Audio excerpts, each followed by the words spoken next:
everyone here, and everyone in the world actually, is born for breakthrough, can break through any barrier, no matter how challenging and how gnarly and difficult it is, but only if we know how to master our own biology.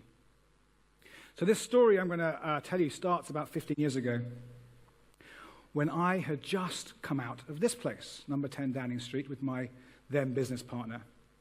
And in the material world, I had everything you could imagine there was to offer. I had a fast-growing company. I was in The Guardian and The Times and the FT as a young entrepreneur. I was 28.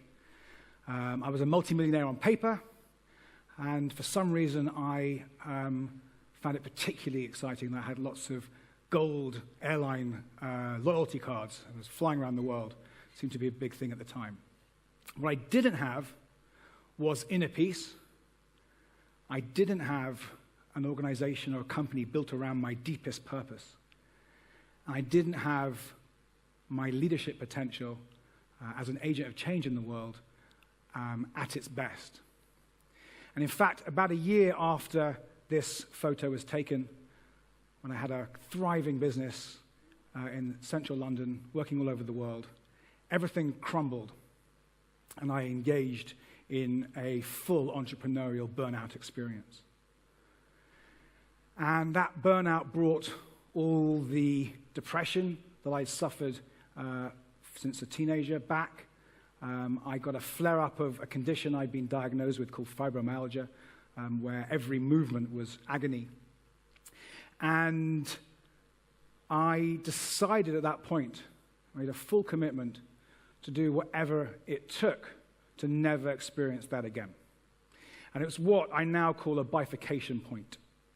I had a choice whether to take a high road or a low road, the low road of further breakdown, not dealing with what was really going on for me deep within, or to see if I could master this process of transformation that I now call breakthrough. And so I decided to do whatever it took to do that. And I'd already had a degree in medical science. I wanted to be a psychiatrist in my early 20s. I had 6 years of therapy by then. I'd studied philosophy in quite some depth. And I knew that I had pretty much the best education money can buy in the West. But in all that time, I had never been taught, even for 1 hour, how to master myself, how to understand my own emotions, my thoughts, and my behaviors.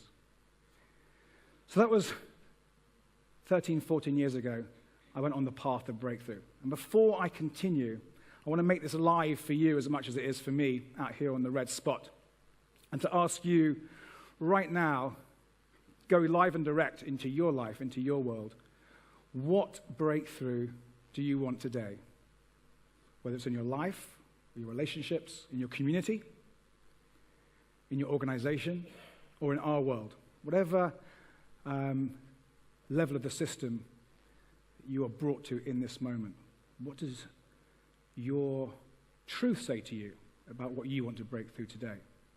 And so for the rest of this short talk, I'm going to invite you to hold that with you and see if anything that I share might open up some space for your own breakthrough.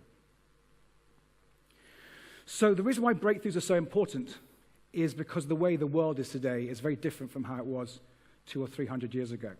You may have heard the term VUCA. It's a US military term originally. And I've added a little bit to it to try and encapsulate why the world needs us to break through. So VUCA stands for volatile, as in the world is likely to change, usually for the worse. It's uncertain. We can't see around the corner. We can't see what's going to happen in a month, let alone a year or 5 years, and the news plays that out regularly. It's complex. There are connections between things that we can't always understand. It's ambiguous. The same thing that you see means something different to me. I see it as exciting. You see it as terrifying. Data can be taken and made into all sorts of different stories. It's also networked. There are connections between people, places, and products, things that have never been existed in the whole history of the human species. And perhaps most importantly, it's stressed. Our ecosystems are stressed. Our economies are stressed. Our governments are stressed. Our companies are stressed.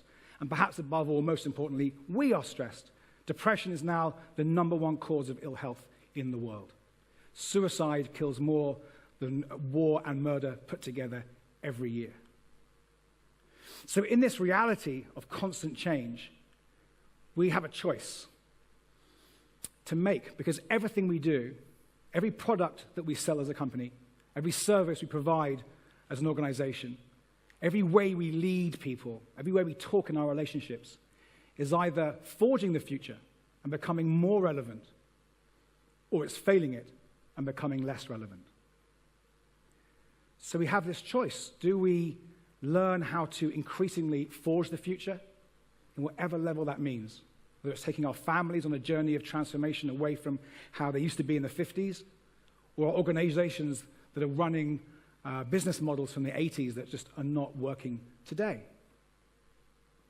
Because the most easy way for me to explain this is if you use the dating habits, the dating beliefs, the dating emotions you had when you were 13 or 14 years old, to find a conscious, intimate, committed relationship when you're 35, it's probably going to be a fail. And that's the same for all the models we use to run every organization on the planet. If you're using old models, which most organizations are, then you're going to start to feel them fail, and that failure will show up in all sorts of interesting different ways. It will show up in products that don't seem to work. It will show in staff not wanting to be there or not being engaged when they are there. And so we have this choice. So the question is then, why is it so challenging? Why can't we just go, okay, our model's not working, the way I'm leading these people is not relevant anymore, the way I'm talking to my loved one doesn't seem to be creating a nourishing family environment, so I'm just going to change it. And that is, for me, the great question of the human experience.